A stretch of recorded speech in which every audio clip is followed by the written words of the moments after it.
Preetham, studying 4th standard. I am going to explain the potter's new donkey. There once lived a potter in a village. ಒಂದು ಹಳ್ಳಿಯಲ್ಲಿ ಒಬ್ಬ ಮಡಿಕೆ ಮಾಡುವ ಇದ್ದ. He was a very simple fellow. ಅವನು ತುಂಬಾ ಬಡವನಾಗಿದ್ದ. He had a donkey that he all his work. ಅವನ ಕೈಯಲ್ಲಿ ಒಂದು ಕತ್ತೆ ಇತ್ತು. ಅದು ಅವನ ಹೇಳಿದ್ದ ಎಲ್ಲ ಕೆಲಸವನ್ನು ಮಾಡುತ್ತಿತ್ತು. But the donkey was getting old and weak. ಅದಕ್ಕೆ ತುಂಬಾ ವಯಸ್ಸು ಆಗಿತ್ತು ಮತ್ತೆ ವೀಕ್ ಆಗಿತ್ತು.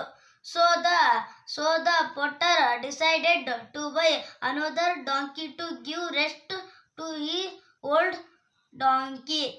ಅದನ್ನು ಮನೆಗೆ ರೆಸ್ಟ್ ಮಾಡಲು ಇಟ್ಟು ಹೊಸ ಡಾಂಕಿಯನ್ನು ತರಲು ತೀರ್ಮಾನಿಸಿದ.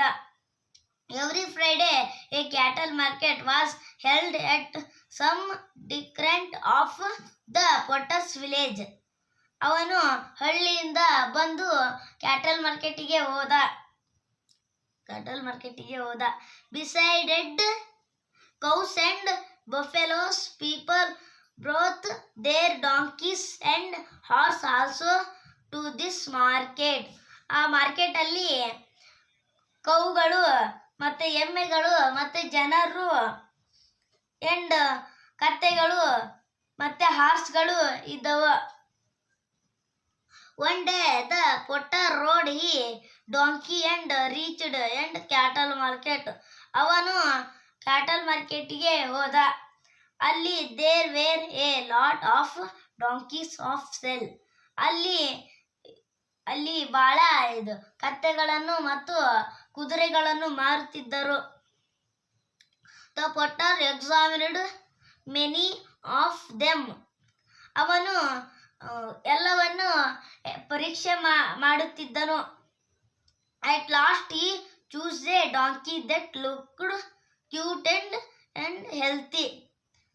ಆವಾಗ ಒಂದು ಆಯ್ಕೆ ಮಾಡಿಕೊಂಡನು. ಅದು cute and strong and healthy ಆಗಿತ್ತು.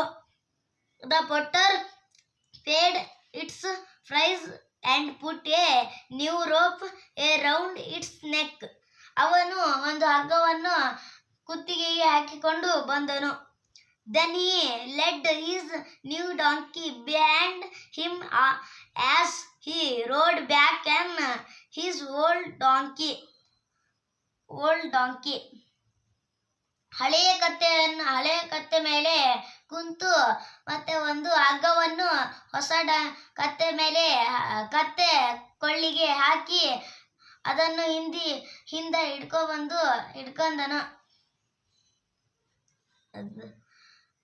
Then ಅದನ್ನ ಹೇಳೇನಲ್ಲ. The potter used to have a nap at noon yesterday.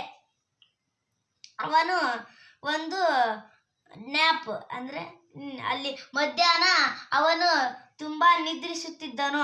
It was noon by this time and the potter because sleepy. ಅವನು ಅಲ್ಲೇ ಮರೆತು ಅಲ್ಲೇ ತುಗುಡಿಕೆ ಮಾಡುತ್ತಿದ್ದನು. Two clever boys, say the potter, seated on his old donkey using.